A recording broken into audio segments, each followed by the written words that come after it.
Yo, yo, yo, and welcome back to Creeps and Crimes Podcast. I'm Taylor. I'm Morgan. Happy Thursday and happy episode 171. 171. And happy 2024. 2024. First recording ever in 2024. We did our final one with the December mini. Look at us. And look at us. We're doing a great That's job. 21, 22, 23, 4 New Years. No. 21, 22, 23. This is our fourth one. Yeah. Is this season 4? Yeah. Am I being crazy? Yeah, I know, right? Like, this is season 4 because our fourth New Year's. Our first New Year's was 3 months into season 1. Yeah. Yeah. And because of that, I have record of everything that we've ever said. I can't wait. So basically what I did the other day, I went through all of mine and Morgan's episodes, all of Creeps and Crimes episodes that were either the first episode of January or the last episode in December for every season that we've ever had. I can't wait. And I figured out what we said about the year and then what we were hoping for the next year. Okay. So we're going to walk through that. And then we're going to talk about like what our goals are for this year. And then we'll tell you what me and Morgan did the other day when we went to go get coffee. Yeah, we love a good coffee shop. You know we love a good coffee shop. So here is, I'm in my notes from last week. Dear God. Just 1 second. Let me go through 30 pages. All right, I got them. Do you want to go back in time, like 2022, 2021, 2020, or forward? I want to go forward, 2020 up. So this is what we have for the episode that came out on December 31st, 2020. Okay, it was season 1, episode 14. What? Do you know what the drama was 14 and 15 or 13 and 14? That was when we had to record virtually on Squadcast. Oh my God. The audio That's when I broke my blue chair. Is fucking tragic. It is such a tragedy. But it was funny. And I went and I listened to the first episode of 2021 and we really were not, first off, both of these episodes we were not good. No, we were sick. We were both deathly ill. But I have noticed in every single fucking New Year's episode, we're both sick. But me, I'm always sick. And then I went back and I looked at videos from the last 8 Christmases that Logan and I have done together. Sick every time. He's sick, not me. So he gets me sick. Always. And then on New Year's, I'm sick. It's always them. Oh. It's always the men. It's awful. So December 31st, 2020, episode 14, season 1, recorded virtually on Squadcast. I can't even with that. And this is what we said. We had agreed that we refused to get our hopes up for 2021. And all we said was, just bring some good, please. That's literally all we said about 2021. So fucking morbid. Yeah, but then we did go on a rant about what we want our goals to be for 2021. Yet right before that we were like, no goals, no nothing, just be good to us. And we didn't really talk about 2020. We were just like, it was a good year. It was the year, I said that it was the year I got married and everything, but it's just been a struggle. And you're like, COVID started, and we were like, we had a great time this summer. We spent so much time together, but then you moved and you moved back, craziness. That was crazy. So here are Morgan's goals for 2021. Be healthier. Eat good. Work out with my new YMCA membership. No. Do you remember that? Yes. Guys, at this point in time, all of the boys had gotten together and made this pact to go work out the YMCA weekly, and they got a big family membership for all of us. Oh my God. Me and Morgan went. I went once. I think I went a couple times. I literally went one time. It was such a pain in the ass to get in the parking lot. It was a pain in the ass to walk around the YMCA downtown Knoxville. Made it a little more convenient, more people would go. Yeah, it's the most tragic YMCA on the planet, just so everyone knows. Fix apartment for your mental health. This is when you were at your first Knoxville apartment. Yeah, she really needed fixed. Yeah, that she at needed this point burned to the ground is what she needed. And then the next one was your mental health. Just bettering your mental health. In hindsight 2020, you were going into that apartment so excited about it. That thing just tore down your fucking mental health the entire time. That thing wrecked me. Wrecked you spiritually and mentally and physically and medically, rough, okay? Not a good time. And then your final goal for 2021 would be that the podcast is soaring. Wow, look at my We had one more words. year, we just had one more year we had to hold on. Then mine were my health. Number 1, I wanted to go work out and I wanted to fix my strength. I worked out, did not do any strength. Has been, I mean, for both of us, we're always like, let's work out. Yeah. New Year's rest. We don't ever do it. No, we never do it. No. I'm done making it my resolution. Yeah, we're quitting it now. Except for it's literally on my resolution. But this year I'm serious fucking But you have been going on about strength for a hot minute. A long time. And 2020 was when I was like feeling pretty good, but knew that something like medically was going on and I needed to look into it. So I think that was my nice way for myself to basically be like, you need to go to the doctor, bitch. You need to go to the fucking ER. Call him up. Call him right now. So mine was health. Number 2, for the podcast, I want it to be my only job so I don't have to juggle. Good deal. Well, you made that happen. I was still at football. And I had no idea that just fucking 18 days later, I was losing my whole fucking career. That resolution came true. That one came. I need to be more specific is what that taught me. Then I like if I could reword that, it'd be like that I leave my job on my own, not get publicly fired, terms. And then for the good, for the best. My last one was happiness. I wanted to make up for the time that me and Logan had missed in 2020 within our first year of marriage because of the pandemic, because of my job, because I was never home. I was working all the time, and I'm at home with that motherfucker all day, every day. Because we wouldn't let you leave. Yeah, the apartment. It's rough, right? So you guys are together all the time now. Yep, we don't ever leave. You're next door neighbors. Stuck here. You know, we're literally cubicle neighbors. Cubicles. We're in a cubicle together is what we are in. Okay, fast forward. December 30th, 2021. So that was December 31st, 2020. Here is December 30th, 2021, season 2, episode 66. Wow. Here is a quote from Morgan. And this is my favorite quote I think I've ever heard. Oh, geez, Pete. I've got no resolution other than being skitty queens, but that's our resolution every year, so. Fair enough. Fair enough, bitch. That tracks. That tracks. I mean, that had been our fucking resolution since I was born. Since the day we were birthed, you know? Just skinny queens, I guess. Oh, fuck. Look, I mean, watching these, like, conversations, though, like, we've grown so much. It's unbelievable. I cannot believe we fucking said that on mic and left it in, even that we said it. Now we're saying it again. Never ever gonna say that again. But then we both picked 3 words to describe 2021. Okay. Morgan's was number 1, intense. Apartment complex. I have to argue with them every day. Fuck them. Fuck them. We told you guys. Number 2. Creative. I want to be more creative with my time. I want to spend more time being creative with the podcast. Which wow. You've upholded that. That's also one of mine now. Yeah. And then we have number 3, binge-worthy, because you watch too much TV. Yeah. I have toned that down a lot, though. Yeah, you have. I've been playing a lot more phone games. Yeah. Specifically Monopoly Go. If shifted. anyone wants me to send them a link, just let me know. Add me on Facebook. I'll send you the link so I can get 100 free die. I had to do the link. I was in a battle with bartender Bailey. She was wrecking my board and heisting my bank.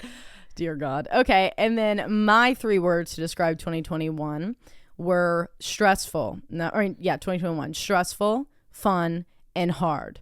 But also hard in a rewarding type of hard. I didn't elaborate. So when again did the TikTok blow up? January 17th, 2022.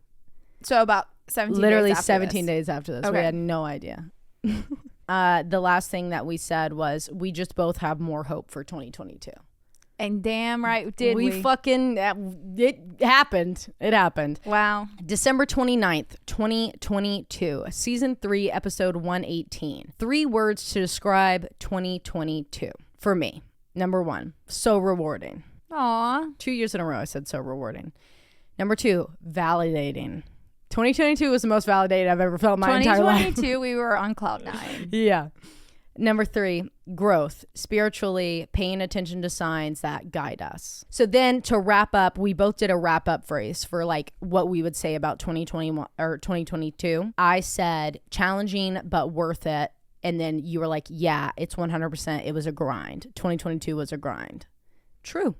True. We had no choice but to grind. We had to. We went crazy. We went in fucking content. crazy. That's when we added Patreon, right? Patreon, everything. We all added the Love It, bonuses. Hate It. We Creepy. did our first trailer video. Yeah. That's all happened in 2022. Yeah. Crazy. Morgan said her 3 things Probably to describe all negative. 2022 was number 1, becoming.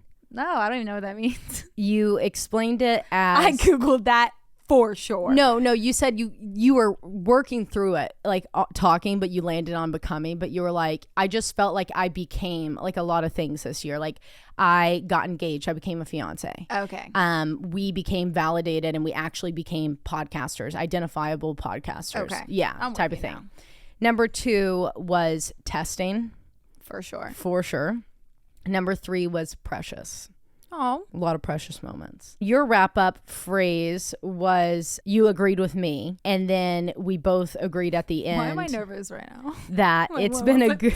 We said it's been a really good year, the year of creeps and crimes, Oh, which is crazy right. because that's what we keep saying about 2024. Like 2024, this is the year of creeps and crimes. Yeah, But we already did that, and I just want to carry 2022 energy over. Like, to I wish I could just 2024. like black out everything that happened, In 23. pick back up exactly where we were, and keep rolling. Yeah. Yeah, so that's what my kind of head is with it. But then we both had this little thing where we talked, and I said, one of the things that I learned to do well in 2022 was being selfish, learning to be more selfish. And you said, like, yeah, I became less of a yes man and began sticking up for myself, for me and mine.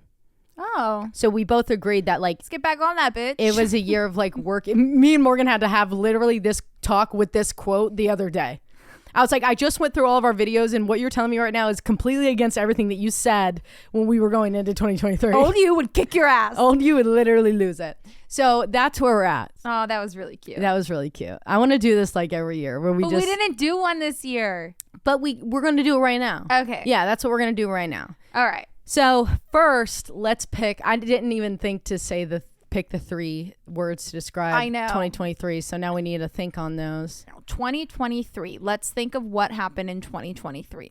Just real quick, let's breeze through. January. We were on a high in January. We were. We were feeling good. We had a great time with friends. We did a lot of travel. We did a lot of traveling this year. We both went to Italy. Mm-hmm. So it was like the year of a journey. That's, if I had to put 2023 in a word, it would be the journey. Like The journey. a journey. It was a journey. This entire thing has been like a calm down and just being like, let's fucking keep going. Yeah. Like, My phrase for 2023 is you win some and you lose some. you lose a lot. You lose a lot. For every one that you win, you lose about 15. 2023 was hard. I mean, it really was. I wouldn't Yeah. argue that it was I might argue that it was our hardest year, but I think we both had different hard years. Well, 2022, I went through one big hard thing in 2022. It was a quick one-off. You know what I mean? Like, for the most part, the rest of that year was perfect. There was a few one-off things in it that we dealt with.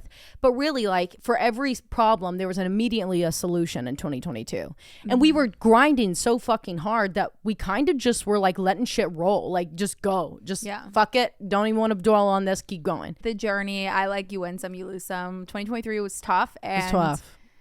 We're here, and it's a new year, and look back at it and never think about it again, because we learned our lessons in many things. And I'm never doing that again. And we learned the on. lessons that we needed to learn. We get it now. It's fine. We're gonna keep going. We're gonna So keep good. going. We didn't let it destroy us. No, dude. that's the thing. And there were that's so surprising. many times in 2023 where we really were looking at each other like, I mean, there's a text message being like, hey, I don't think I can keep doing this podcast. and I'm me serious. saying me neither. Yeah, Morgan And Taylor's didn't even like, try to "That's save not me. the response I wanted." And then I spiraled hard. And I was like, thank God you said, bitch. I've been thinking it. No, Looks like literally. we're on the same page. like, seriously, that's how hard 2023 Yeah, was. and that's never happened. At least if one person says it, the other's like, reel it back in. yeah. Yeah. We Always. just couldn't. It was a tough year. It was a tough year. And there was a lot of pieces in this year where it was like, hey, you need to like I need Do you. you think this year would start off good if we gave each other a hug right now? I don't know. Or do you think that's I don't know. luck? I don't know. I need to go look at pictures When's and videos. the last time we've hugged? Right before you left for Italy. We're never hugging.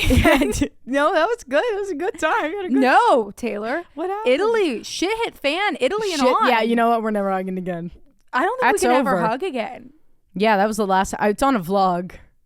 To 2024. To 2024. No, we're not doing that to 2024. No, I was fucking off 2023 us. Past Okay, us. Yeah. past us that can fuck off. But No, to past 2024, us. We're, hey, See, this way. 2024. 2024. Love you, 2024. You're the best. We got you, queen. Okay. So, wait. Okay, pick your 3 words to describe 2023. No, you first. I'm working on them. I think number 1. Destruction. Rage, fire, frustration, pain. Dude, that's what I saw, Taylor, on I know. Google Docs. And I'm know. like, do I need to have something prepared? Morgan saw like a really intense script that I had written. It was color-coded rainbow, and they're just very hard words. And I didn't click on it because I didn't want to like be like nosy in case I couldn't see it. And I was just like, I had a text her on the side. I'm like, do I need to like prepare something? What is this going on here? What are the rainbow What is that? horrific scary words that you have written here? No, I really think I would mark 2023 as incredibly trying. Challenging. Yeah, it was so challenging. It was a fight to like get yourself out of bed in the morning type of thing for me. Like that's it for me in the morning. It was a conscious decision. Am I going to put my feet on the ground and go and do what I need to get done? And then me having to be like, yeah, bitch, you fucking got to. Yeah. You got to go do it. So challenging. Number 2, I would say it taught me a lot. Not rewarding, but rewarding. Yeah, rewarding in knowledge, not rewarding in any other way. Rewarding in life lessons. Life lessons, yeah. And then number 3, I would say, I think it truly shows perseverance. This year does. Mm-hmm. A lot of perseverance of being like, that sucks. We got to keep rolling. Yeah, I would say, and here I'm fighting for words again, like really finally for the first time, we're able to stick up for ourselves. Yeah. In a space that we weren't comfortable doing so. And that's fucking huge. That was huge. So I don't know what kind of word I could wrap into that. I guess perseverance. Perseverance. Courage. It took a lot of courage. Yeah. That's my word. That's courage. The word, courage. Dibs. Courage. Courage. Courage. Kabuki. And courage. Kabuki. Courage. Kabuki. And I want to say like faith. Like I feel like we had a lot of faith, like in the podcast in our situation, and also like Aaron and I's relationship was tested. Yeah. Let's not forget that we were homeless, moving, and you guys know how awful it is to go through a singular move with a man and putting things away and packing things. Try that times 5 in 1 year. And planning a wedding on top of it. And a wedding on top of it. And your Student life loans. crashing down in the background. In every way. So I would say I had a lot of, I don't know. I don't want to say faith. I want to say like, we just really persevered. Yeah, we really, I swear to God, like that's how it feels. It feels like we've been on a hike uphill this entire marathon. Time. Yeah, with boulders rolling down, and we're trying to run in those nice, pretty boots. And I'm fucking sick of it. It's going to be different. Yeah, I can't dodge these fucking boulders anymore. I got to get off this trail right now. I'm done. I'm walking back down the mountain. Okay? Hitting the. I got my white flag. I need a breath. Yeah. But if I did have to, wait, did you get 3? I don't know. Courage, Kabuki. Kabuki, because Taylor and I would love to know the number of how many times we ordered Kabuki this year. I'm not even kidding you. Go look on our spreadsheet. It's on our spreadsheet. I wish we could figure it out. I'm not doing that right now. But well, we've never eaten there in person, so all you'd have to do is just pull up our Uber Eats histories and DoorDash. I would say at least 15, 20 times in the year. Yeah. Oh, okay. And I'd have it right now. Off of Kabuki, I think I would say a word for that would be like you tried new things, but like what's a word for that? Like you tried stuff. You tried a mussel this year. I You tried did. fucking sushi this year. I was in Italy. I was trying the cheese thing you told me to try. It wasn't just mozzarella. It was like a cold. It might have burrata. It might have just been mozzarella. It was burrata. It was burrata, which is I was trying crazy shit this year. Yeah, you tried shit this year that you've never tried before. Yeah. I was risky this year. I mean, this year last year you tried sushi for the first time, but this year you ate the fuck out of it. Like you really, and you were just like, let me try something new today, like the whole fucking year. What did I just have last night or the other night? You tried raw Ahi sushi for the first tuna. Ahi tuna. The name gags me. The taste. You actually so had good. spicy ahi tuna, but like it was good. She had a spicy roll with crab. It was a hot mess, so it was half crab, half spicy ahi tuna. Yeah, I'm ordering that tonight. It was fucking good. And I told her for the longest, but that was the best sushi we have ever gotten from Kabuki. 100%. They were on their fucking game. I wish I would order double. New Year's Eve. If I would have known, I would have gotten triple because it was so good. And it was so delicious. I was like, I had so much faith in that bite that I gave you that I was going to willingly let you try something you had never tried before that had been delivered. On the last day of the year. It's craziness. It was so good. It was so good. So you tried new things. You had to have a lot of faith, and you had to had like a trust. Good fight. Trust. That's what it is. Trust. Like, you're not gonna fuck me. I'm not gonna fuck you. We can get through this. We can do this together. Which is good. I'm glad that you went through. I said this too when it was going down, but like, I'm glad you went through this prior to getting married. Yeah. Because even though your first year of marriage is, dude, the same. Aaron and I can handle anything. Yeah, y'all God. are good. So, what are your goals for 2024? Well, I have them sorted. Okay. I took a picture because I wrote them down. So I have personal goals. I have goals with Aaron, Ollie, but there are also personal goals, podcast goals, family goals, and friend goals. Okay. Just a couple in each. Okay. Okay, so my personal goal is I need to drink more water, period. I'd like to be outside more, which ties into Ollie's, where I'd like to be walking him more often. Or like dog park every Saturday, walk a couple times a week, more adventures, hikes, stuff like that. I just want to be more active. In touch and active, but also like I want to be out. I feel like I'm always locked into a box. Like the hospital is like a prison, and then I'm home, and then I'm here, and then like we're never outside. So I'd like to be outside more, stay more organized, which thanks to a little gifty gift, we're on a good track.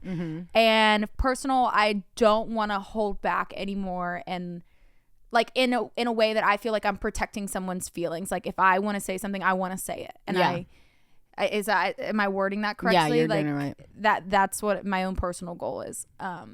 For Aaron, I'd like to have a date night every other week. It doesn't have to be dinner. We can go see a movie. We can go on a walk. We can go to Topgolf, whatever. I'd like to do sit down meals just at our dinner table, dining table, 3 times a week.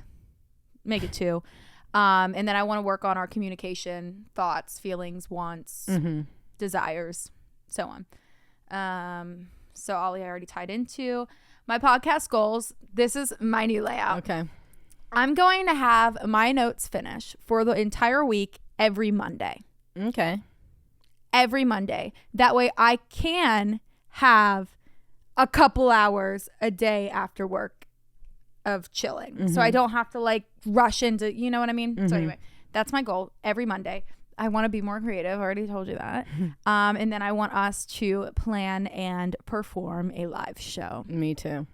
So, family goal, I would like to see them once every other month. Obviously more so if I could, but right.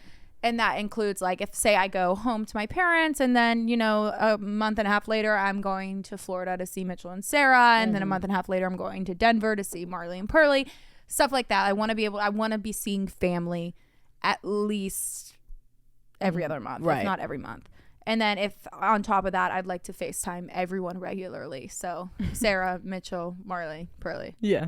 I hate FaceTiming, but I just want to, not FaceTime. I just want to talk to them. Yeah. Just talk. And then friends wise, I want to learn better communication with my friends. I want me and Taylor. I wrote Girls Day, but it's just me and Taylor. I want to hang out more like when we went to the coffee shop because that was fun. Yeah, and then I wrote underneath of it coffee dates, but I spelled coffee wrong. Well, they're not real coffee dates. We'll tell you that much. All right, we'll tell you that much. You're up. So mine, I don't have the like more so mine are like overarching more than specific, just because that works better for me. Because what these things are for me, I want by the end of 2024 for me to look back and be like, my lifestyle has changed fully. Yeah.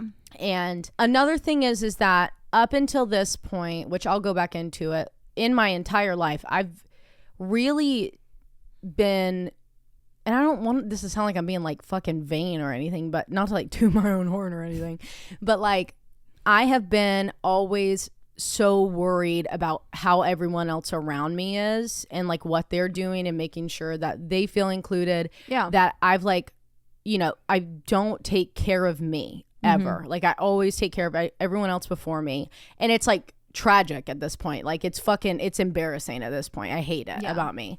So anyways, that's why I have the goals you like are this. the type of person that would break their back. Yeah. Break your own back to help someone save their back, and yours is broken times 10 times a billion. So like I'm really, that's like what, so basically what I'm calling this year, even though it's the year of creeps and crimes, it's also like the year of me. Like I need a 2021 back, like I did have in 2021, where it was like find you, figure it out, and take care of it, which I feel like 2023 was for me, but I didn't reflect on it properly.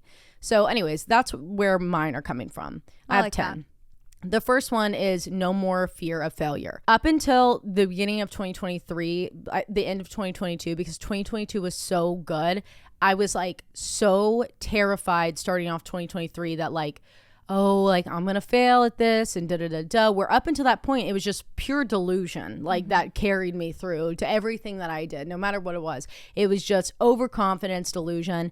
And this past year, I went back and looked, and every single picture I'm like bracing for something to go wrong. And it did. It fucking sure did go wrong. But I feel like I almost manifested that with my fear of failing something. Like I had to fail repeatedly to teach me that you still survive it and you get past it. Yeah. So stop fearing it. I love that one for you. I do love that one. Thank you. The next one is I want to be more aware of the way that I speak to people and the way that I talk, even when it's on the podcast, because what sucks is, like how Morgan said, it feels like we're in these boxes all the time. Like I don't leave this room. I don't leave this house, not even go outside in my backyard. Granted, it's been cold and awful weather since I moved in here, but like I don't ever go outside. I went outside all the time at the old house because it was easy for me to run and go get something, or just let me walk over there and go do that, or I'm gonna go talk on the phone outside and just walk around. Like I don't do that here because I'm not comfortable with the neighborhood yet. So I really want to go and be comfortable and like get the fuck outside. But because of that, because I've like pushed myself into this little box and isolated myself, my communication patterns are really fucked up because of that. And I do not like that, because as someone who literally like that, this is my interest, is communication, how we speak with people. Like that is something I'm so hyper aware of and I'm so insecure about now. It's like I can't gauge what's coming out of my mouth anymore. And one of the main things that I like put on here is I want to get better at not yucking someone's yum. Like I'm so used to having to go. Can you say that again? Yucking someone's yum. Yum yum sauce? Yeah, basically. Kabuki? But like, you know, what like, does that mean? Basically, if you were like, oh my God, I love the color purple, and I was like, purple's just like not my thing. I see. You know, like I'm not meaning to be like, yuck, but they're like yum. Right. I get it now. Yeah. Okay. But like, it's not that I do that to be malicious even now. It's just like I'm not thinking of how it sounds when it comes out of my mouth. And I would never intend anything I say to like hurt someone's feelings or make them feel insecure about something that they like. But I've noticed myself doing that a lot recently. So I just need to be more aware of what's coming out of my fucking mouth. Number 3 is I want to go back onto the grind, because even though 2023 we fucking killed ourselves trying to get shit done and like working, wasn't a rewarding it was grind. A mindless grind. It was like me like disassociating so I can get it the fuck done and get it out and move on. It was not like a passionate type of grind, which is what 2022 would be for me. So I said, I want to grind, but not this type of grind. I want to go back to a passionate grind where it's fueled with like love and excitement and creativity and happiness. Then my number 4 is I want to go back to my spirituality. It's been a full fucking year since I've done regular practices daily. So I've started implementing, as of yesterday, because today's the 2nd that we're recording this, a daily either meditation, or I'm going to go pull my cards, or I'm going to cleanse my house, or I'm going to do something like that. Take a second with myself, breathe, talk, and open up that communication again, and focus on listening to myself and practicing once again. Then I have getting my health in check. But what I mean by that is I got to fucking move. I need to have a healthy and mobile and strong body. I'm 25 years old. We might have 75 good years in our entire lifespans. Yep. So that means we have 50 left. And my body hurts from me like doing one fucking workout class. Yeah. Are you fucking kidding me? You're 25 years old. But what I mean by that is like really, really, really being thankful and being aware of like every single thing that's going on. Like, does my body feel good after I went and I did this? If it doesn't, what can I work on to make it feel good after I do that? Type of thing. But that also means controlling my relationship with alcohol and CBD and weed and all those things. Like, I really want to prioritize my overall health, how I'm feeling. The next one is releasing things that no longer serve my highest and best fully. That means friends, that means clothes, that means decorations, that means furniture, that means experiences, that means projects, even passion projects that I've started on my own. Places, if I don't feel comfortable going to a place, I'm not going to go there anymore. Then I want to no longer let negativity come in my space. But what I mean by that is like sometimes, and I do it with you sometimes too, and I get really angry at myself for doing this, but like the ADHD in me is the mirror, you know, like you tell me like, oh, I went and I did this, and it sounds like I'm topping, like I'm trying to top, but I'm just trying to relate. And I'm like trying to be like, oh yeah, I did that one time too. But then if you know me, because you know me, you've been my friend for the longest, but like to another person that might sound like I'm being like, what mirror? So ADHD people, we do this thing where it's like you mirror situations. Mirror. I thought you were talking about a specific mirror. I'm like, I don't know what you're when you referencing. mirror situations, like I'm trying to relate to you, I'm trying to get closer, so I'm going to say like, oh, I had an experience similar to this too, but it just kind of sounds like you're one-upping. Same thing. I think it's definitely something people do to relate and to carry conversation. I never take it personally, but I'm always so afraid that someone will take mine personally. But what I was going with that is, in the same way that I do that, it's like if you're having a bad day, even though I try my hardest to like, you know, keep it up and like do whatever, I still will go down and like go negative with you. Like I'll talk, even though like I want to do that for you so you can have a rant, that's fine. But when you leave or when someone else leaves that I've talked to, if I get off the phone with someone, that's in my head. Right. And I'm negative about it. And then I start being negative and I'm like, I need to not let other people's experiences affect mine so directly. Right. And emotions directly affect mine. So just having more control over my emotions and my mood. Then I want to set social media limits because it's making me a jealous person. And I don't like being a jealous person. Yeah. So then I want to go back to TikTok. You got it. My point with the going back to TikTok is like I need to feel, see, hear something, you know, like I need to be doing something. I can no longer just be doing the editing. I can no longer just be doing the notes. I've got to go out and I got to work again. Like I've got to go back to the grind. Like I've got to do that passionate grind. So my goal is to go back to TikTok with reasonable limits and not overdo it. But also my final one with reasonable limits is taking back control in a reasonable amount of everything in my life. I kind of had to let go and let God last year. I was like, oh, I can relinquish all this control. And then I couldn't get it back. And it was fucking panicking and it was too much. So I'm taking back control of everything. Me, my mood, my emotions, my health, everything that's going on. I'm not letting other things affect me anymore. I guess I'm going to go be mean. I'm going to work hard. I'm going to be mean. This year about me. I'm going to be a bitch. I want control. No one come fucking near me. That's literally me. Anyways, those are our goals. So should we tell them the coffee shop story? Yeah, fuck yeah. Do we have time or should we wait till the end? No. We have all the time in the fucking world. We have no control. Yeah. We have all the control. We have all the fucking control. Okay, so Taylor sends me a text on Saturday. I ended up picking up a shift for a girl. She was sick. And so I worked from 5 to like, I left at 10. She came in halfway through. And Taylor sent me a text or calls me and I was outside with Ollie.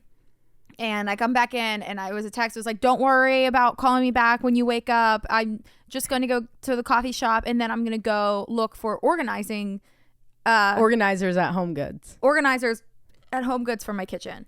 Well, I texted back and she was like, I just wanted to see if you wanted to go. Mm-hmm. Well, I texted back and I said, were you so like, what the fuck? Who is she? Why does she want to go? Well, Did it throw you off your game a little? I did not have any expectation, but I for sure thought you were going to be asleep. So I texted back. I said, sure, I'll go. 1 sec. I got to get dressed. I was floored. I turned, you turned immediately. I'm going back, bitch. Yeah. I said, don't come in the house though, but I'll be out in a second. So I go out and we're on our way to Home Goods, or we get our Dunkin'. We're just get our dunks. Mind you, I tell Aaron's like, where are we going? Because he's like, don't spend a lot of money. New Year, we're saving money. Same. We're like, we're not spending any. We're going to get coffee shop. We're going to organizers. get coffees and organizers. I'm not even buying. Yeah, anything, she's just Aaron. riding along. I'm just a ride along. Yeah. So we go to Dunkin' and we get our coffee, and on our way to Home Goods, she goes, "You want to go to Dick's? Going, gone. Great sale, 60% off this week." I'm like, yeah, sure. Let's go. Let's fucking go. It'll be 10 minutes. We just want to take a look. It's what we said. We're just gonna look at it. Gonna walk around. Well, no. We were in there for how long? Do you think we were in there? Fucking 2 an hours? hour, 2, 3, even. Guys, I don't we were know. going gone for at least 2 hours. We went through every rack and shelf in that place. We were FaceTiming everyone. We tried on clothes in the aisles twice. I went to the dressing room twice at Dick's. Morgan changed also twice in the aisle, and I have the pictures because she's like, just take a picture of me so I can see what they're this really looks like. cute. Actually, They're actually really like, cute. really moody. Yeah. I was gonna post it on my story last night, but then I was like, no one's gonna understand it. So when this episode comes out on Thursday, go look at my story. Go look at her story. I'll tag Creeps and Crime so it's reposted there. Yeah. And it's gonna be the result of going to the coffee shop. Yep. It's hilarious. And so anyway, after that, can I tell you what we found at Going Gone? You guys know the big oversized puffer vest from Free People that's like $189. Guess how much I fucking paid for it? You're gonna scream, y'all. $40. No shit. It was marked down to $80, and then it was 50% off that. Both of the pants that we have on, we bought that day. These are like $15. Yeah, we got these pants. No shit. These are Nikes. Mine are Under Armour, and my other ones are Nikes, and we got them for so cheap. It's unbelievable. It's crazy. Anyway, craziness. so then we go to Home Goods. We go to Home Goods Because we're looking for organizers. Well, no. First, we were like, let's run into these antique stores. One's closed, but we're looking through the window and we're like, oh my God. We gotta get back here. We're coming January 8th. January 8th. I literally put it in my calendar. I'm going back. And then we were like, oh, let's go look in this one. No. Well, let's go look at the thrift purses. No, not that one. Like, no, we're being crazy. Acting like we're trillionaires walking around there. Okay, this is so pathetic. It's fucking ridiculous. Spilled my whole coffee on my going gone bag. And we are not completely positive how that happened. No, I'm not either. I think someone broke in or it was a ghost. No, like it's just the weirdest situation. And then we go into Home Goods. And our biggest mistake is that the organizers were to the left. But and we went right. But the wall art, the lamps, the chairs, the rugs, the blankets, the pillows, the quilts, they're to the right. The vases. And where did we go? Quilts. We went to the fucking right. We went right hard. And all of a sudden, guys, we filled a cart. We almost bought new chairs for the studio that were $454 each. And they were worth every fucking penny. They were so nice. If they were not fucking brown and we would have to go back to our original logo, then let me tell you right now, we would have bought them on the spot, no questions asked. Imagine they were pink. Guys, these were the best chairs. We've searched high and low for something just like that. We have never, they were the perfect height, width, length. I don't even know how to, we saw them and we were both like, we could cover these. We could get these upholstered. Like seriously, that's how fucking crazy it was. But we almost bought them. So we have the Mona Lisa. I bought a Mona Lisa. Yep. I bought a rug. I bought picture frames. I bought a naked woman. Mm-hmm. We almost went with pillows and a quilt and a new comforter, but Taylor was like, let's wait till the wall. Let's wait for the wall to be done. We have wallpaper. So in the middle of the aisle, I'm on Amazon looking at my wallpaper. I'm like, what about this one? She's like, are you really looking at it? I'm like, just wait till you get home. I'm like, I will never come back. I'm like, yeah, you fucking will. I'll come pick you up and we'll go back. It was so funny. I had to be the one being like, Morgan, reel it in. Well, once I was looking at the cart, I was like, I just cleared my credit card off. Yeah. I really not okay. I may never find that pillow again. No, that's really what we were thinking. We were acting like it was a one and done situation. We had no choice. Like we were thrifting. Yeah, like we had no choice but to buy it right now because we will never find this again. But we would just kept being like, just take the picture of the brand and we'll order it from the brand directly. Like that's just what we had to keep reminding ourselves. We did not walk out with any organizers, but we did walk out with two prints for you, one frame for me, one candelabra for me, a rug, 2 new chairs or 2 new pillows for CNC, a rug, more picture frames. Yeah. All the dick stuff. I mean, guys, it was absolutely ridiculous. And Zaxby's and almost a tattoo. We almost went and got a tattoo. Almost a tattoo. We got a little crazy at the end. And so I just got a Ring camera for Christmas. And in the Ring, we're like trying to be so sneaky, but I have a fucking terror of a guard dog, Ollie, who's ruining screaming. Us trying to sneak in all my new purchases from my soon-to-be husband. Yep. And in the camera, you can hear Taylor, was that him or was that your shadow? I think you're good. Go. I'm like, go. And we're like running in and out of the house. She's like, don't come in. And then I thought I heard Aaron coming and I just took the fucking shit that was left over and I bolted through. I was like, I don't give a fuck if your house is dirty. We're getting this in. No one's getting in trouble today. And then after Aaron goes, so what'd you get? I said, we just went to the coffee shop. And he was like, you FaceTime me at Dick's to see if I wanted golf shoes. You guys were gone for 5 hours. He was like, you were gone for 5 hours. I know you didn't come home empty handed. Yeah. And I was like, I just didn't get anything. And I'm laughing. So he barges into the room and he's like, what's this? And he was like, oh, that's actually, he liked it. Yeah, because it was really fucking cute. You can't argue with that. He was like, the Mona Lisa, what's she gonna do? Look at you? She's just gonna sit there and look cute. All right, leave her the fuck alone. Leave her the hell out of it. Cute. And he was jealous though. He was like, what about my room? Just go shop with Logan. That's what I said. I was like, I want to go with you. Yeah. I want to get more stuff for myself on your card. Yeah. Just go do it. Yeah. Logan says the same thing. What about my room? I'm like, you can fucking do that. I know. I've done every other room in this whole house. I have designed your room multiple times and it's sitting in the cart waiting for you to buy it. I literally have it written out. This is the type of paint that you'll need. This is the amount of molding that we'll need. This is the fucking prints that you need. This is the lights that you need. Nothing. Can't be bothered. That's on you, I think that's going to be a goal for me this weekend is to get Aaron's room done. But it's Ollie's birthday Friday. What are we doing? Is it his birthday this weekend? Yeah. I guess we're going to go to the bark. Yeah, because he was the only place he could run around. Yeah. I mean, I guess he could go to Merchants. I'm just a little scared with all the RSV going around. Oh, with all the dogs, yeah. Well, I know that my neighbor's dog is over there right now, being watched while he's in Spain. Well, maybe we'll be right here in your backyard. Maybe. I'm hoping my mom comes down. She still might be coming. Oh, she's still going to come down? So we'll see. But, yeah. And then New Year's Eve, we had the chillest New Year's Eve ever. Oh, yeah. I forgot that we didn't even talk about this. We literally were like, we're not going to go out. Fuck that. We don't want to start this year off feeling like asshole. And plus, like, there's just too much money. Like, it's like $40 a pop for every fucking bar that you want to go into. Yeah. Just cover. Not even worth it. Not even drinks and everything. So we all decided to go over to Morgan's house. We came in comfy. Everyone was in sweats and chilled.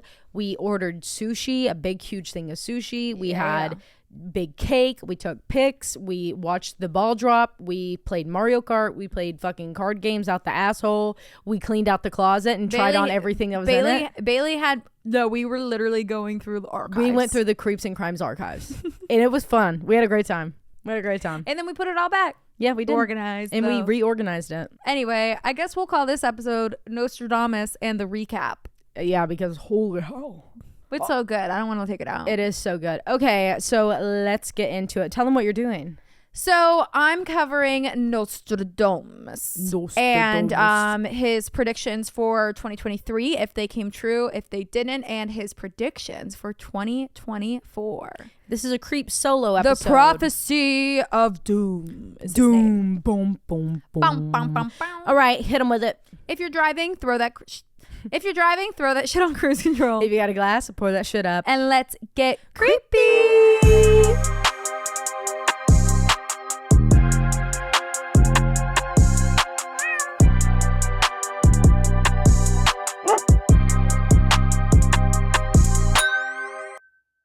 Okay. What do you have? So part 2 of our episode, because our part 1 was recap. Yeah, literally. Is about Nostradamus. I'm excited. Whose real name or early name or original name, birth name was Michel de Mastradame. Oh, master. And yeah, Mastradame. And he was born on December 14th or the 21st, we're not sure, of the year 1503 in the south of France in the Saint-Remy province. And he was born into a very prosperous Jewish family. His mother was Renière de Saint-Remy and his father was Duame de Nostradame. And his father was a grain dealer and was very well known in the Jewish community. But being Jewish in that part of France was not accepted by the Christian ruling class. So those that wouldn't convert to Christianity were forced to have everything they owned confiscated by the state. So it was lose everything you own or convert to Christianity. That's really fucking whack as hell. So it was Nostradamus' grandfather who chose to convert the family to Christianity, and this resulted in a family name change from Gassenet to de Nostradam. And de Nostradam is a Christian reference to the Virgin Mary because it translates to Our Lady. And then the Latinization of this surname, de Nostradam, is Nostradamus. Got it. It's kind of where and I'll actually tell you why he goes by Nostradamus. So we know almost nothing about his earliest years. There is a theory that he was educated during childhood by his grandfather, which is when he may have received some training as a physician. But what we do know is that in 1518, at the age of only 14, Michel enrolled in the University of Avignon. 14 years old. Wow. I guess that was probably common then. I don't know. In my head, I feel like us being 25 was them being 14 at this point in time. Right. You know, like maybe their experiences were so much more vast. Yeah. And the University of Avignon is one of France's earliest universities, established in 1303. What the fuck were y'all teaching back then? That's what I need to know. Here he earned his, actually, I talk about that a little bit. Here he earned a bachelor's degree, which at the time it was assumed to just really be focused on grammar and logic that was based solely on Aristotle and Cicero's work. Oh, that's so cool. Basically it was University of Aristotle. It was University of Philosophy. Yeah, like that's all they had to teach though. Like there really wasn't a lot of mathematics. It was just grammar, rhetoric, logic. Let me tell you something. Philosophy. That's my shit. Yeah, that's not me. I would flunk. I should have been in school then and there. I would flunk. I'd be an A+ student. That'd be great. However, he wasn't in college long because there was a major outbreak of the bubonic plague in southern France, which forced the university to close. And this was pretty standard and happened often. Yeah. So if you could afford to do so, a lot of people would flee out during plague times over to the countryside and would get the hell out of the city life. Michel took this time to begin traveling, and it's believed that during this time, he received the majority of his training as a physician. But we don't get more details of his life until the late 1520s. At this point, he was an established apothecary in southern France. So during that time out of college, he was just hip-hopping around different countries, meeting new people, making contacts, connections, being a man of his own world. Just networking. Networking man. Yep. And in the late 1520s, he establishes himself as an apothecary in southern France. And then in 1529, so about a year after he establishes himself, he wanted to grow his education. So he attended the University of Montpellier, which is one of the oldest formal medical schools in Europe, established in 1130.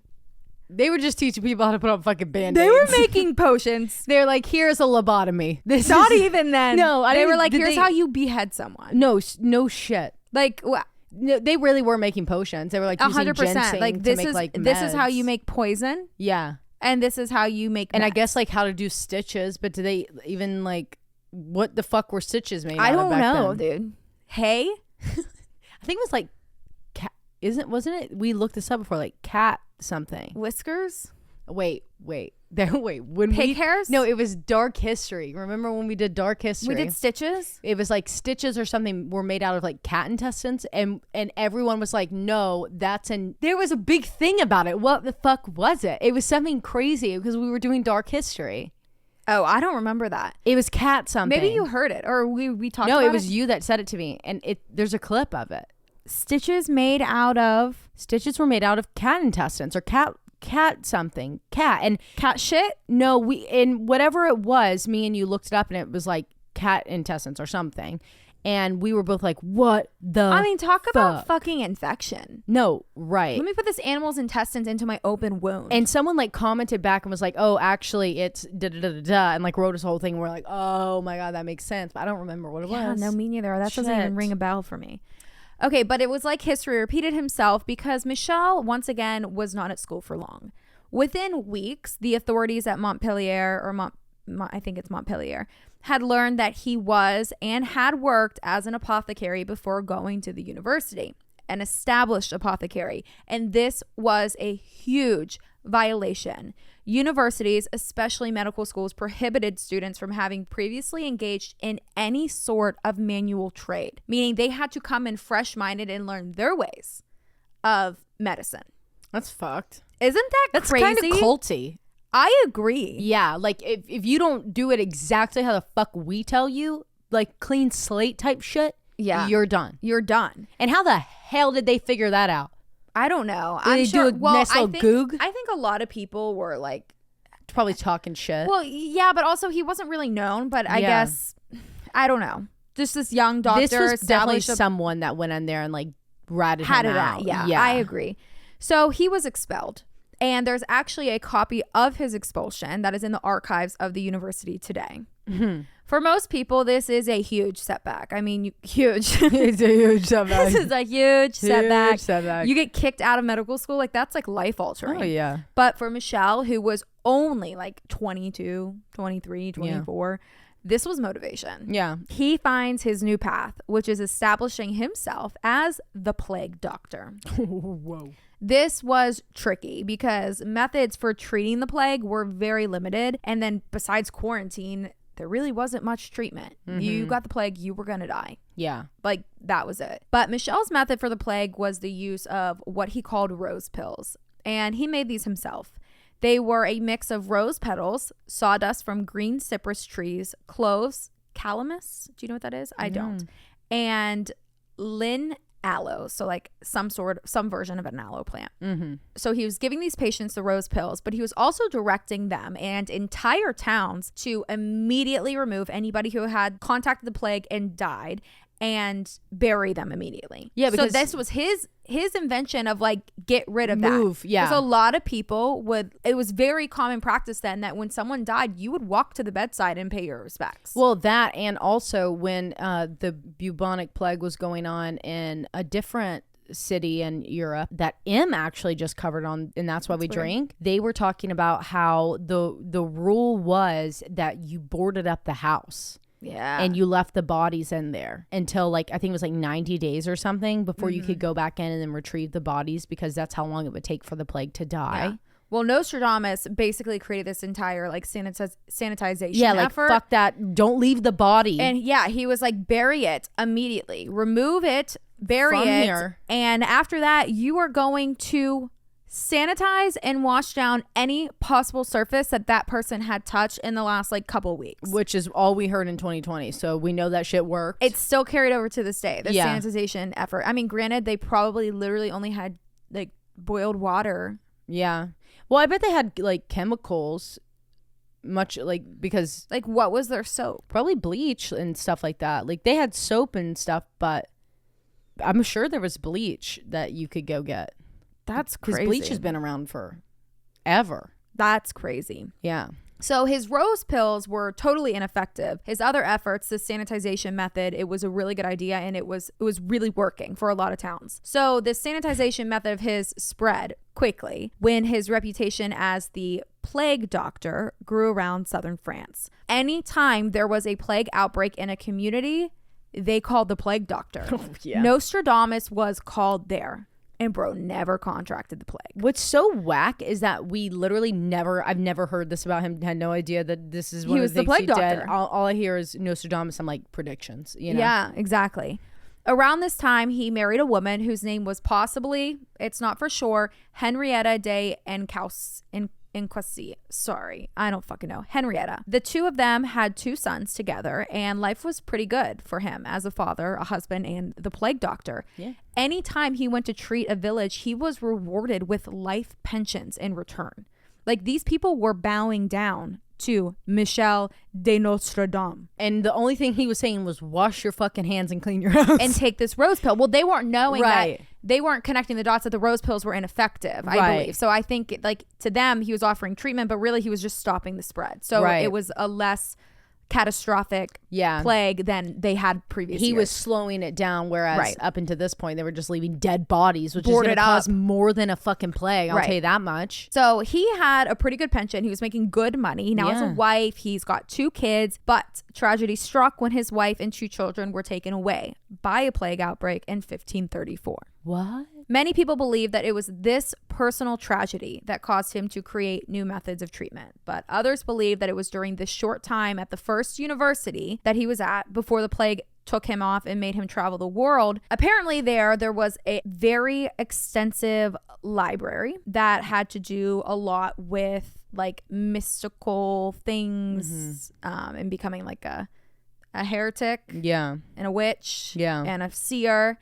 And so a lot of people argue that it was this life-altering event where he lost his wife and 2 children, or it could have possibly been this very large, extensive library at the first university that he was only at for a couple weeks. Yeah. I personally think that it was his grandfather, but I think it's like a mix of both. I think so too. I think it was tragedy, and I think it was his grandfather's teachings, and their whole family got their religion ripped away. Yeah, you have religious trauma, and then you have the trauma of not only your own family dying when you're called the plague doctor, but you're seeing death all the fucking time. Like, we talk about death all the fucking time, and it makes me want to go and like look into the beyond we have already. But something happened during this time of his life, which I believe it was a tragedy and a little bit of his grandfather, that made the rest of his life look the way it did, and why we know him today. In 1538, Michel was accused of heresy in France, and this was not a good time to be seen as a heretic. We are unsure of the events that led to this exact accusation, but they must not have been too bad, because he was still able to work in other regions of France as the plague doctor during this. But when the trial came, like, he was never put behind bars. When the trial came, he didn't attend because he knew that it was death and that he would be beheaded. So he goes on the run. Yeah. And he lands in Italy. While in Italy, he met some people in the publishing industry, and he knew that this was something that he wanted. He loved to read books. He loved to study and learn more, and this was something that he wanted to do. After a couple of years, he returned back to France out of hiding. Just a couple of years. He returns back to France.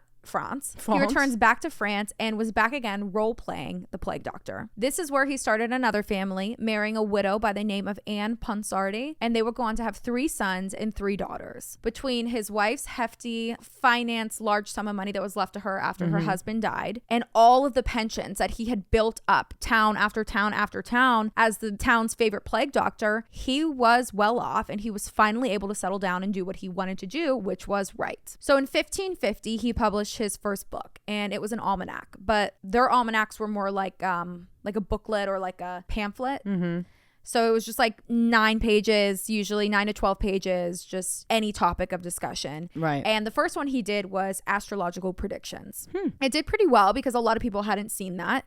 And he decided that he was going to go back to Italy, and he just posted his his first almanac just throughout the town that he was in. Yeah. So when it did well throughout the town, he decided he was going to go back to Italy, meet those fellow publishing people he networked with when he was out and about, and when he was on the run and in hiding from getting beheaded. On the run. This is also where he decided to Latinize his name before he published this almanac fully. Right. And he wanted to go by Nostradamus, because if he went by Michel de Nostradamus, they're going to be like, we know that trial. Name. Yeah. He literally... We have a warrant for your arrest, sir. Yeah. So he goes by Nostradamus, which, I mean, really wasn't a good cover, to be honest. Could have went by like Joe. We could have really, turned it on its head, but instead we were like, let's just shorten it. Let's just Latinize that name of the person they're looking for and go by Nostradamus. Yep. So with his new name and a brand new cover that his Italy friend made for him before he published, his almanac was a smashing success, and he would continue to publish 1 almanac on an annual basis about astrological predictions. Unfortunately, despite the fact that they did sell really well at the time, copies of these haven't survived down to present day. So we don't know, because they were only 9 or 10 pages of newspaper. Yeah. We don't know what necessarily was in those astrological predictions, But somehow his writings evolved into these prophetic writings. And it was just little bits here and there throughout his almanacs in the early 1550s. And this would later become his more well-known prophecies. Sometime around this point, he started writing about supposed future events that would occur in Europe in the years following. Also, he started getting this reputation as a clairvoyant and a mystic in southern France, and this was growing. Yeah. So a lot of people were coming to him to talk to past loved became ones. the Call Susan. And I truly believe it's because he was the plague doctor. Yeah, well, they could trust him. Like, right. It's a comfortable... Well, he saw so much death, and just like you and I opened our eyes to this crazy world that half the population doesn't see. Yeah, that they don't believe in, or that it's demonized by the church. And he does get demonized. Yeah. So these almanacs and these prophecies were becoming very well known, but specifically for the wealthy French nobles of the time. Ooh. Eventually in 1555, he published the first section of his work. So during all of this, when he's running around being clairvoyant and mystic and still writing his yearly almanacs, he's starting to work on his own new novel. Okay. And it was going to be called The Prophecies. So in 1555, he published the first section of his work, and this consisted of 942 prophecies spread over 10 centuries. Okay. Much like his almanacs, they were rhyming 4-line poems, which offered very highly ambiguous prophetic statements about what might occur in the future. Yeah. And this book received a bit of a mixed reaction. A lot of people immediately thought that Nostradamus was the servant of evil, and he was the devil. Satan had him. He's talking to Satan. Yeah, he's pure evil or just insane, while many others, specifically the elite, thought he was a seer and they wanted him on their side. Specifically, Catherine de Medici. Is that how you say that? I think, yeah. I think so. Wife of King Henry II of France. She was Nostradamus's biggest admirer. And one thing about Catherine, bitch was a little cray. You want to know something about Catherine? That bitch. She was a little crazy. She was not stable. She read his almanacs for years. And after 1555, when he posted or published his first installment of the prophecies, she summons him to Paris. And she wants him to sit down and explain each prophecy and to draw up horoscopes and see the future for her children. Immediately, he's sketched out because, again, one thing about Catherine, she's off with the head. She loves to be head. Yeah. What if he told her something that she didn't want to hear? She was going to cut his head off. Well, then, but this is the queen summoning you have to Paris, go. France, to... Summoned. She didn't ask. She summoned you. Summoned. You're coming. Like and how I just got go subpoenaed. On the run. Right. You got subpoenaed. You're now subpoenaed by the crazy Miss Catherine. And then also, side note, okay, go, but call her first and be like, yo, I'll come if my head stays on my shoulders. You get that warrant for my arrest from about 15 years ago to get scrubbed out. Right. I'll be there. So I don't know. You've never seen Rain, right? Mm-mm. So if you watch Rain, I think you should, especially now because you know Nostradamus' story. Catherine's in it. Her son Charles is in it. Nostradamus is in it. Nostradamus talks in some of the prophecies I'm about to run through happen in the show. Oh, that'd be good. And it's really cool. I should watch that. Yeah, you should. Okay. So immediately he's sketched out because he doesn't want his fucking head cut off. But he goes and she anoints him the counselor and the physician in ordinary to her son, the future King Charles IV of France. And he stays by King Charles's side, even during his reign. Damn. By 1566, Nostradamus had gout, which had plagued him painfully for many, many years. Mm-hmm. Especially then, especially now, there's no treatment for gout. Can you explain gout to me? It's really just like inflammation. I want to say it's yeast. It's not yeast. It's oh my God. I know so many people that have gout, but your hands will burn and swell, and it's it affects limbs specifically. How do you hands, spell gout? feet, G-O-U-T. Gout. A form of arthritis characterized by severe pain, redness, and tenderness in joints. Pain and inflammation occur when too much uric acid crystallizes and deposits into the joints. So I know a lot of people have gout flare-ups when they drink a lot of alcohol. So I guess that's why I was thinking yeast. Oh my God. Some of the gout, severe pain, redness, okay, often of the big toe. It can come suddenly. I have gout.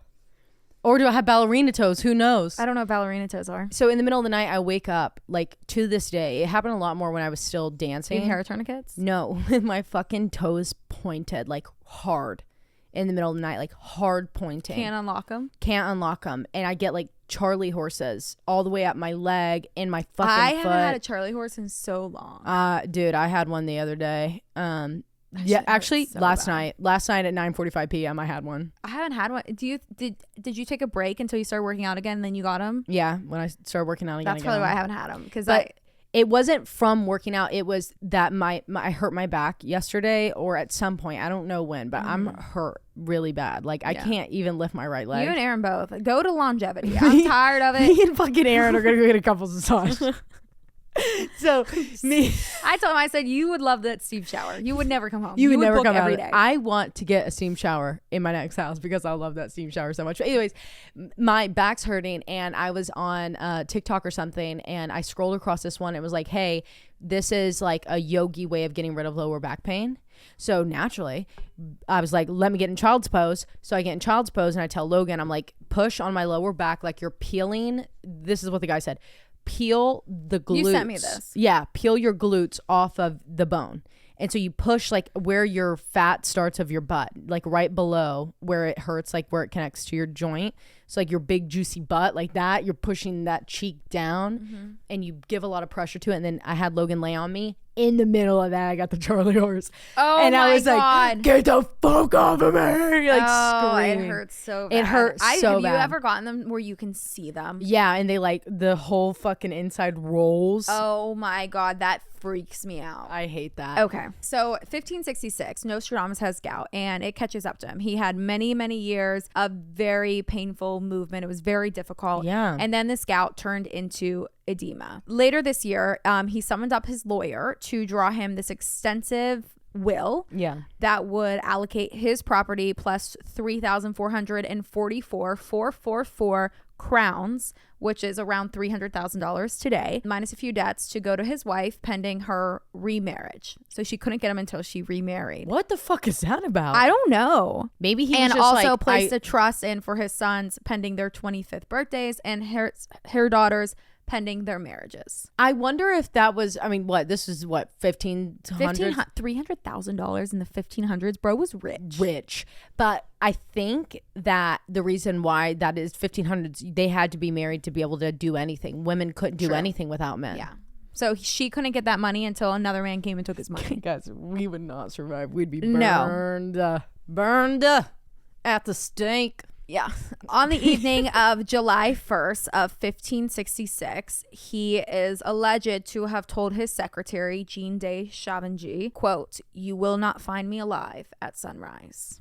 The next morning, he was found dead, lying on the floor next to his bed and a bench. Another prophecy that Nostradamus said, before I really talk into all of them, he said, "I will be more famous when I'm dead than I am alive." Love that. So let's talk prophecies. And I'm going to be sourcing the Independent UK for this. So I'm going to read you. This is how I'm going to do it. I'm going to read you the prophecies. And you can guess. Some of them you won't be able to guess. Some of them you will be able to. So if you know it, be like, I know what he's talking about. Okay. And then I'll tell you what it is about. And then I'll tell you what happened. Okay. So first prophecy. Is this, what year is this? Do we know? I don't have the years. Oh, okay. You don't have the years. This one's old. Okay. The young lion will overcome the older one. On the field of combat in a single battle, he will pierce his eyes through a golden cage. 2 wounds made 1. Then he dies a cruel death. If anyone has seen Reign, you know exactly what this is. This is the death of Henry II. So Francis King Henry lined up to joust Gabriel Montgomery, who was like seigneur. He was a nobleman. He wasn't like anything royalty. In 1559, and this prophecy was made before, and this was one of the prophecies that he told Queen Catherine about.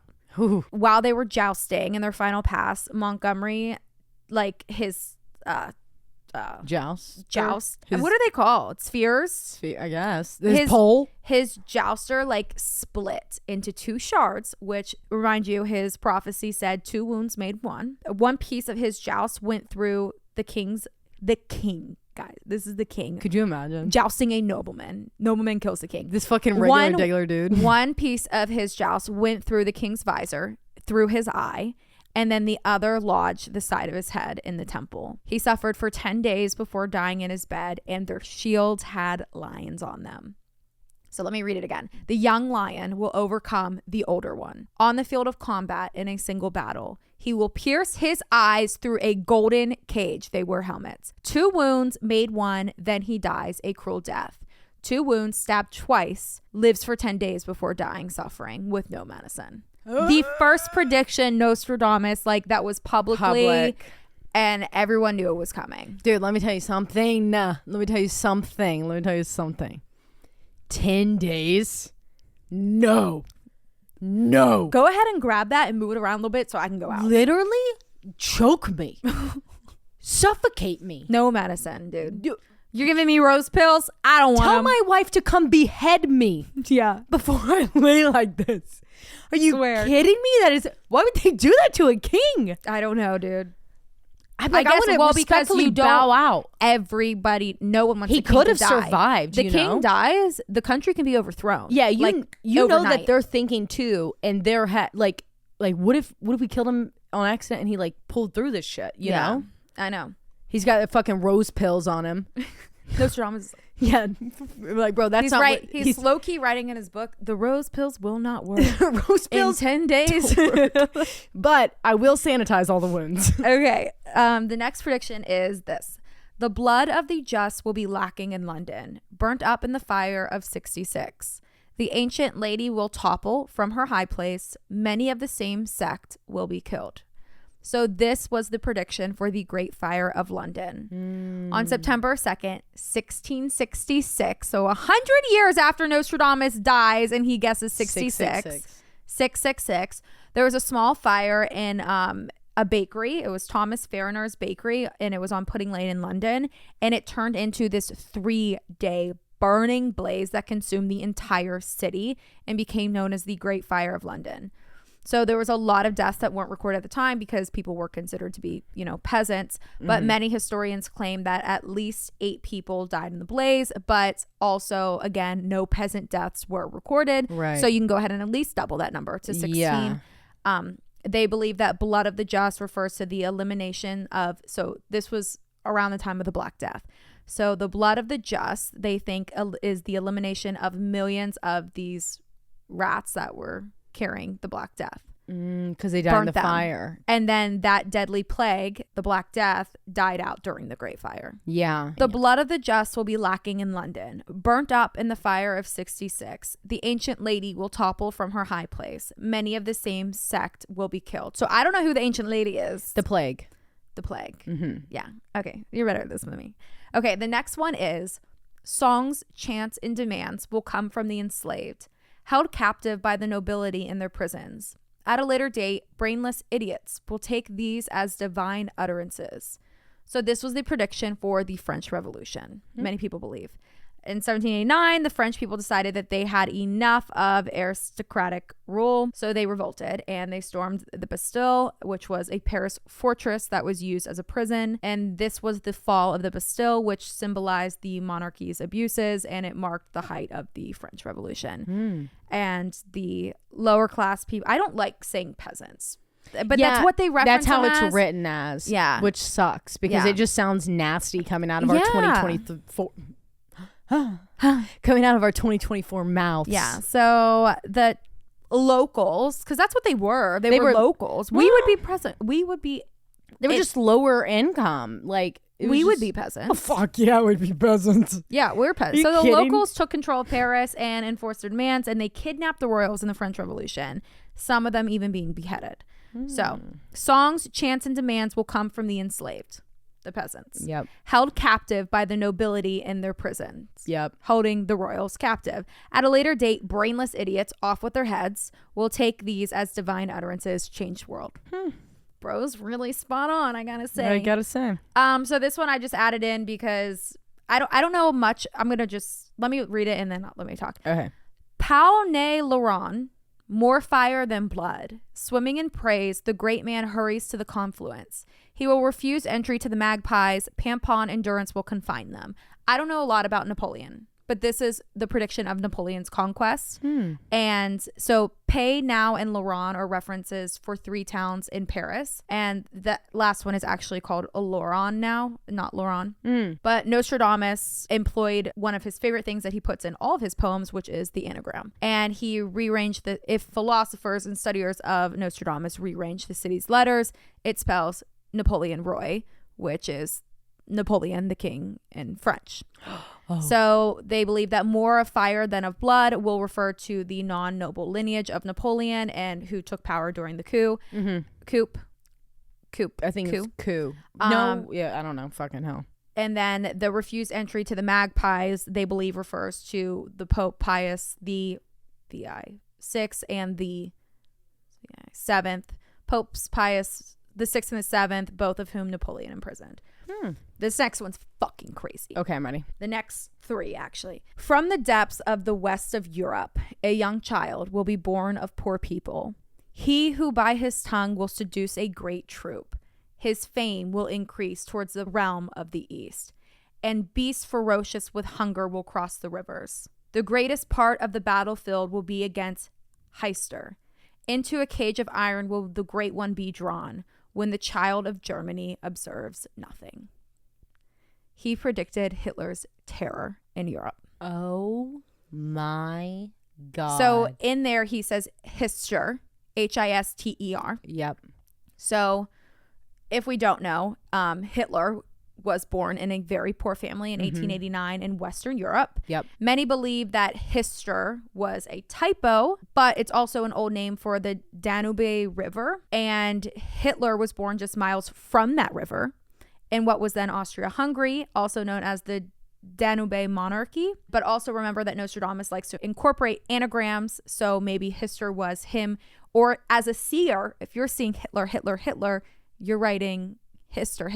Yeah, like if he's seeing it, because that's all I could think when you were talking about King Henry. Is that what it was? Like thinking about how he would be envisioning that, how he would get this vision. It's 2 lions, so we know that he's seeing the shields and then come through a cage. If you're watching from the eyes of the king, it looks like you're in a cage, a golden cage, and he would have had a golden hood on, visor. Let me read it again. From the depths of the west of Europe, a young child will be born of poor people. He who by his tongue will seduce a great troop. His fame will increase towards the realm of the east. Beasts ferocious with hunger will cross the rivers, spread into different countries. The greater part of the battlefield will be against Hister. Into a cage of iron will the great one be drawn, where the child of Germany observes nothing. So fucking crazy. The next one is the heavenly dart will, you may know this one. The heavenly dart with stretch its course, death in the speaking, a great achievement. The proud nation, brought low by the stone in the tree, rumors of a monstrous human, bring purge, then expiation. I don't know what that means. Think of expiation as like expedite, as like exiled, explosion. Oh. This was people believe this was the prediction of the atomic bomb. Oh. So in 1945, the United States dropped 2 atomic bombs on the island nation of Japan, Hiroshima and Nagasaki. Many historians will argue that this marked the end of World War II. But so the stone in the tree, a lot of people believe that this described the shape of the mushroom cloud that engulfed the sky above the city. It could also mean a land-bound object like a stone and a bomb appearing where it shouldn't, or like a tree in the sky. Yeah. Okay. Are you ready for this one? Yeah. Wait, can you reread it to me one time? Yeah. The heavenly dart with stretch its course, death in the speaking, a great achievement. The proud nation brought low by the stone and the tree. Rumors of a monstrous human bring purge, then expiation. Brought low. Yeah. Wow. Yeah. And this is the last one that I'm reading for his all in all predictions. Yeah. Before I go into 2023, 2024, but there are tons out there. So I mean, guys, go. Tons out there. Yeah. Okay. So if you want more, then go by yourself. This one, you may know it. Okay. I don't know if it's okay. The sky will burn at 45 degrees. Fire approaches the great new city. By fire, he will destroy their city. A cold and cruel heart, blood will pour, mercy to none. a lot of people believe that this is the prediction of September 11th, 2001. Oh, fucking hell. Scholars say that this 45 degrees is either a reference to New York City's proximity to the 45th latitude of the globe, or that when the burning buildings fell, they created a 45-degree angle to the ground, and even though they collapsed onto themselves, and then we all know what happened on 9/11. Yeah. But fire approaches the great new city. New York. So let me read it again. The sky will burn at 45 degrees. Fire approaches the great new city. By fire, he will destroy their city. A cold and cruel heart, blood will pour. Mercy to none. Wow. Okay, so let's talk 2023. What did he predict? I'm excited to hear. First one we have is actually this is only one. So there's only one poem, 4 lines for the 2023 prediction. Okay. There's only one for last year. From the celestial fire on the royal edifice, when the light of Mars will go out, 7 months of great war, people dead through evil. Ruin, Everix the king will not fail. So let's recap 2023. Let's break apart from the celestial fire on the royal edifice. Queen Elizabeth II dies. The memoir released by Prince Harry. Yep. A lot of people believe that this, prior to 2023 happening, a lot of people believe that there would be a huge fire at Buckingham Palace, or that a meteor would fall on the palace. Like, that's how they read into this prediction. But after what we know of 2023, a lot of people think the celestial fire was the death of Queen Elizabeth and the expose of Prince Harry. Yeah. So, when the light of Mars will go out, 7 months Great War. Mission to Mars. A fail for 2023, but NASA is currently, I read about this last night, currently training 4 people to live on Mars and have been in training since June of 2023. But they do not think that they would arrive on Mars until 2025. Regardless, Nostradamus says that it's clearly not going to end well. If we were to build a city on Mars and the lights go out, well, then there's going to be 7 months of Great War. Right. And people are going to die through the evil on Mars. Wait, when did the Mars rover go out, though? Because that's what I was thinking. The rover did touch down in 2023. I did see that. Yeah, but is that the one where it was by itself and it died? Oh my God. Yeah, that was this year. Except the light that went out on Mars. That's what happened. The lights went out on Mars. We need to fucking figure out that date, because then that makes sense. If the light on Mars goes out, the rover on Mars goes out, 7 months of Great War. Let's talk war in 2023. Hold on. Ukraine, Russia, Israel, Palestine, China, Taiwan. Yep. Okay, wait, okay. Mars. Rover dies, battery dies. Battery dies, 2023. Oh, God, I can't type with one hand. Battery dies, 2023. Wait. Let me just do Mars rover 2023. That was definitely What's New Wednesday, so it had to have been 2023. That's what I thought. Early 2023. Here's the latest on the Mars rover. It's okay. I'll keep thinking about it. Okay, yeah, you keep thinking, because if that's the case, then if it was after Queen Elizabeth dies or after Prince Harry releases his memoir, then the Mars rover goes out, and then 7 months of Great War. Do I need to say less? Right, literally. Evro the king will not fail. New king now. Which is crazy that I know that like kings were more prominent back then, but think about how we've had a queen for the last, 90 years? Yeah. 100 years? Yeah. Who was before Queen Elizabeth? Her dad. Mm-hmm. Yeah. So, I don't know what his name was.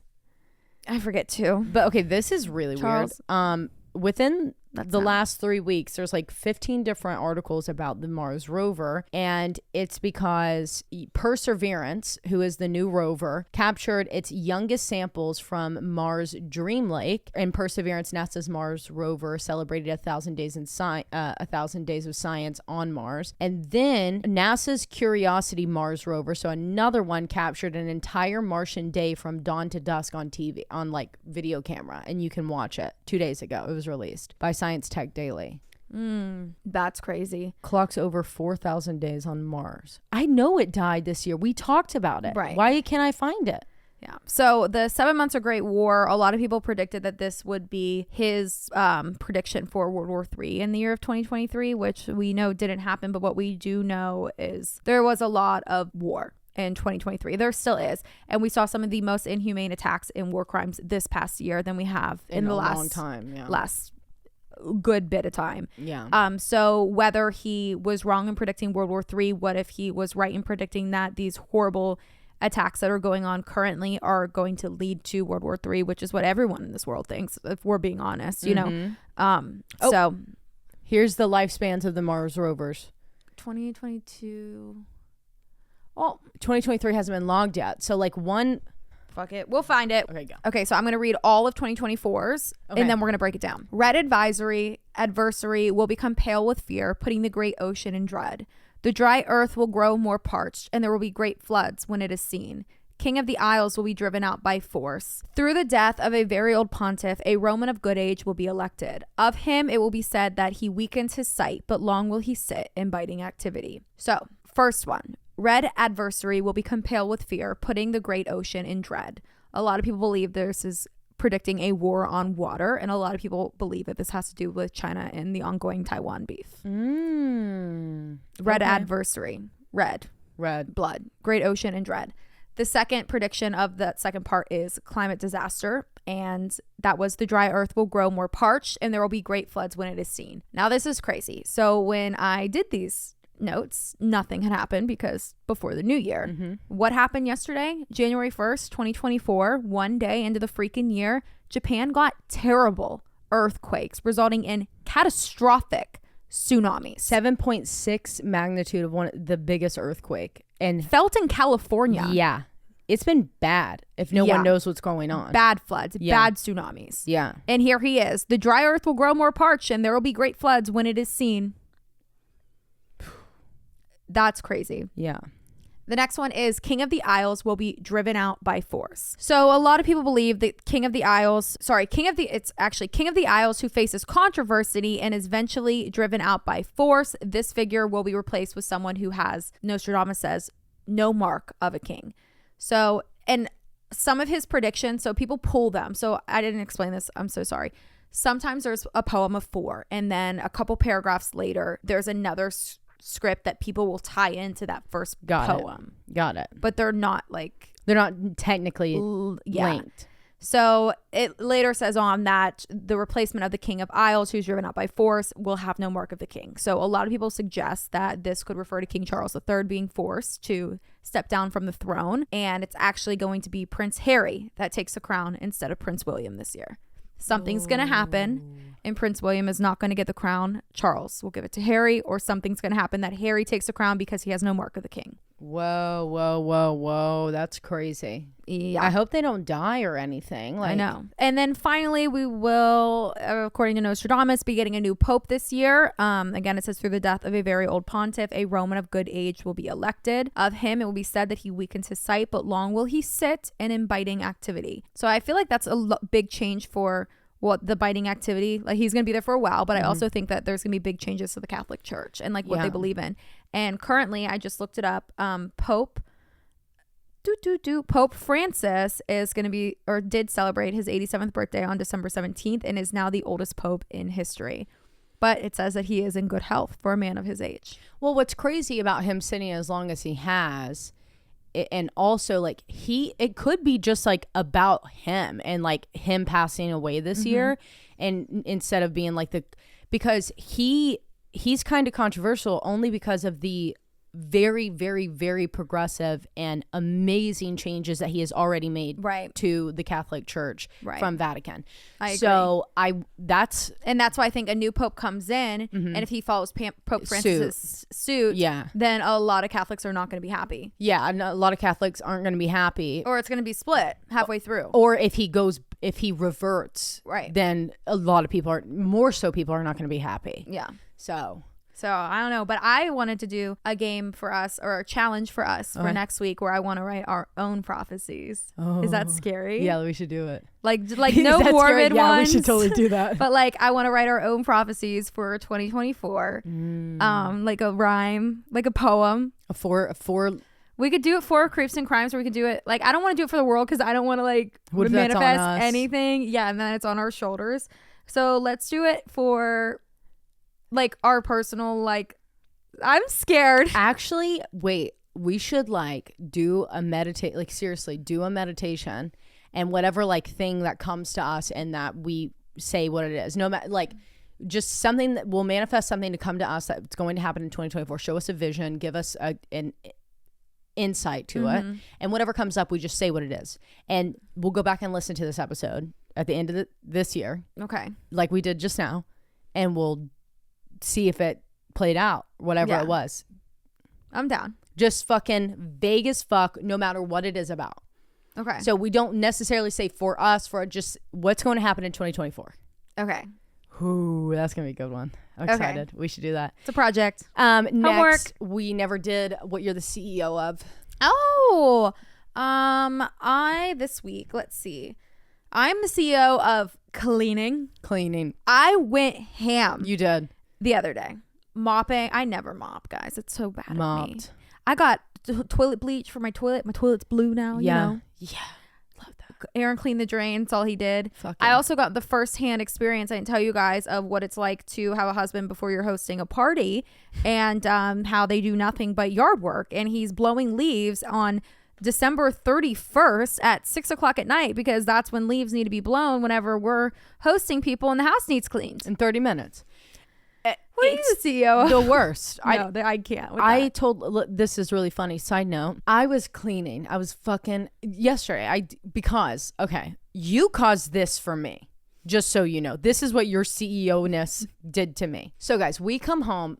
Everyone knows Morgan lives in the house that me and Logan had lived in for 3 years, and this is Logan's first time going back to the house since we moved, but it's also like my first time like being in it for a long period of time. And we were, because I don't let you in. Yeah. But me and Logan were both like really emotional. Like we didn't talk about it obviously, but like the entire time we were both like very emotional. This is our house. And get out of my house, bitch. Get the fuck out of my house, bitch. But we were just really emotional because like it's like the start of your marriage. So much happened. So much happened in this house. And so like me and Logan, at one point in the middle of the party, I went over to him and I was like, do you keep seeing the cats? Like I keep seeing the cats around this house, like in their spots that they would be running around. And I keep like looking down and being like, Mila, Nona, Ophi, like the entire time. Nope, just Ollie. But then at one point I really did think I saw the cat, the orange cat that I used to see in that house all the time. I saw it in the same place, standing in the dining room, walking back and forth from the kitchen. That's so funny, because I thought I saw a cat the other day. I thought I heard one and saw one. Yeah, that's the cat that lives there that the woman owned. Yeah, and she sits in the chair with it. I didn't see a color. I just like, it was just like I was like, the first time I saw it, I thought it was white, but it was just like because I saw white light moving in the shape of a cat. But the second time where I like really paid attention to it, which I talked about it on the podcast all that time ago, it was an orange cat. It was an orange tabby cat. Which that actually just happened. That's weird. That's so fucking weird. Because I forgot that you even. Yeah, that I even brought that up. So, anyways, me and Logan were very emotional the entire time. So, and he's not been feeling great. Sick. Yeah, he's not been feeling good. So anyways, we get home the next morning, we wake up, it's January 1, very excited. And I'm very like excited about this day. We plan to clean all day, get everything taken to storage, paint murals on the wall, which I did do that, and it doesn't look good. So I'm having to fucking cover it up. I mean, so much shit. Like that was our plan for yesterday, was we were January 1, we're going to fucking set this house the way we want it. We're going to wake up, we're going to sleep good, we're going to do whatever we need to go fucking get this done. Well, he woke up in a shit mood, and it was like jarring to me, because I woke up and I was like, oh, it's a new year, it's a fucking great day, like this is it, like this is what we do today, sets the entire mood for the rest of this year. Like, so excited. And he was like, you need to get up right now, you need to clean, and you need to mop. And I was like, I'm pissed. I'm like, first the fuck off, go get me my coffee, and then we'll talk. Drill. And we're breaking routine. We do not speak about orders. We do not have orders until we're both feet on the ground out of the bed. So I don't know where this like sound ordinance just got broken. I don't fucking get it. Okay. So I I get mad. And I'm like, fuck you. I'm not doing anything. I'm not cleaning this house. You clean the fucking house. I'm mad. And I'm like, shit, now I let his mood affect me. So I'm like, okay, I go to the bathroom. I calm myself down. I step out and I'm like, hey, I don't want to start the year off on this note. Let's just be chill. And he's like, well, here's the thing. I'm like, what? He's like, being back at the house the other night. I'm like, you mean last night? And he's like, yeah, being at the house, it was the cleanest I've ever seen it. Like, even more than when we moved in. Like, it was the cleanest. And like, well, he clearly didn't dust with his finger because it wasn't. He's like, that was the cleanest I've ever seen the house. And I'm like, are you fucking kidding me? I cleaned the shit out of that house. You literally had a cleaner. We literally paid someone to come clean it every bi-weekly. Deep clean it. What are you fucking talking about? But he's like, we just got to get our act together and get this house clean.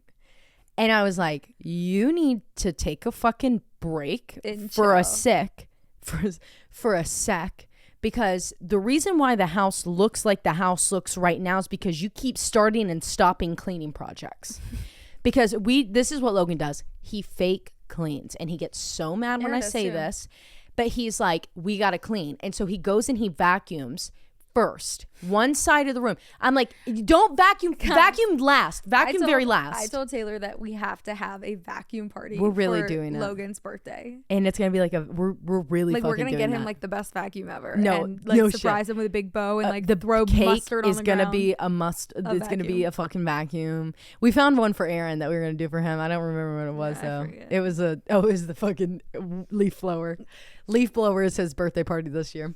But anyways, we did that, and he is like Aaron in that way, because he's like, get up and get moving.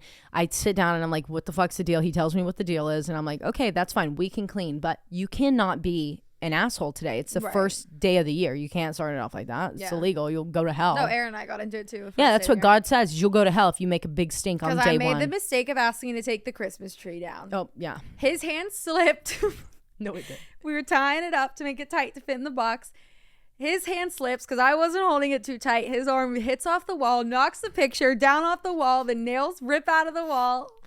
Which picture? It starts that reused. Bolt from so it wasn't your new ones. No. Oh, thank God. No, that's what I was thinking. He was tying up the tree, and he slipped and knocked it, and boom, boom, boom, and then one of the screws just fucking slid down. Yeah. And he couldn't, he was like, that's it, I'm done. I'm like, what are you taking it on me for? You're the one that fucking threw your hand up like that. It's not on me. You wanted to take the tree down. No, I ended up actually having to put the tree up myself because Logan was feeling so bad. I took it all down, tied it all up myself, put it in the box, ripped the box out, put the box outside. I'm like, take it to your car. And he's like, wow, you did that fast? I'm like, yeah. Well, I was in charge because I wasn't vacuuming 4 different spots while trying to take down the tree. Putting on my fucking, exactly. And it wouldn't have been so messy if you weren't leaf blowing inside the house at the same exact time that I'm with the glitter tree, you know, with the glitter and snow fucking tree. Awful. Okay, CEO, I'm the CEO getting haunted this week. Yeah, tell me. I never even fucking told you. Okay. Sorry, y'all. This is going to be it. Actually, you guys like it. Why am I apologizing? This is a 2-hour episode. Fucking congratulations. You're welcome. Yeah. So last night, I go to get in the shower. Not super late. It's like 10:30, but it's dark outside. So Logan was like, okay, well then I'm going to go play one game upstairs until you get out of the shower. And I was like, that's fine. No big deal. I like that better because then I'm not being harassed and talked to the entire time I'm in the shower. I can listen to my music in fucking peace. Because I had to piss my pants, sit down and go pee right before I get in the shower. We had been doing lots of laundry. So the dryer had just ended like 30 minutes before. Okay. And it said end on it. It hadn't moved. I had been in the bathroom brushing out my hair because I had to wash my hair last night. So I was brushing out my hair, sit down on the toilet to pee. Logan's upstairs. And that light that was flickering from RTD the other day, it stopped flickering and it finally burnt out 3 days ago. My closet light's doing the same thing. Finally burnt out the other day. So I didn't even think anything of it. It's still like, the bulb is still in there, but it's been out for like 3 days now. And so I sit down to go pee. That light starts flickering. And I was like, that's fucking weird. I don't want to do this right now. I say that out loud. Morgan, as I say that, the fucking dryer starts. It's been off. Said end. It's done.